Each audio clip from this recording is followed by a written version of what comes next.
Hi, I'm Dave Scott from US Acute Care Solutions, and thanks for joining me again. Last time we introduced two important financial statements, the income statement and the balance sheet, or net worth statement. To review, the income statement shows our income and our expenses, while the balance sheet shows a record of our assets and liabilities. We also discussed how the wealthy are focused on accumulation of solid assets. The not so wealthy are typically focused on their income. This leads us to the first fundamental law of money. You don't get wealthy at work. What? So let me get this straight. I went to all this school, including 4 years of medical school, followed by long hours and low pay as a resident, and I'm not going to get wealthy at work as an attending physician? That's correct. No one gets wealthy at work. At work, you generate an income. What you do with that income is what will determine whether you become wealthy or not. Most doctors stop one step short of becoming wealthy.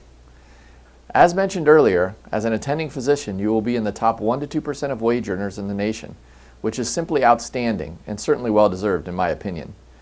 But most doctors stop one step short of becoming wealthy. To become wealthy, you need to convert that income into solid assets as efficiently as possible. And this is the step that is often not taken. For physicians, there are very powerful forces working against us. We often haven't had the time or need to educate ourselves in this area. We get a late start due to years of education and training. And thirdly, we are prime targets for financial services folks who are more interested in enriching themselves than they are helping us become wealthy. Lastly, we have a level of status in society and we're expected to play our part. A big house, nice cars, country club, etc. This means that physicians tend to have an exceptionally high cost of living. All of this leads to an expense column that typically consumes the majority, if not all, of our income, leaving very little, if any, to buy solid assets and accumulate wealth. Building your asset column, your wealth, does not happen automatically. It takes planning and, most of all, some discipline. Your asset column is your business. Your profession, medicine, generates the income that you will use to fund your business, which is your asset column.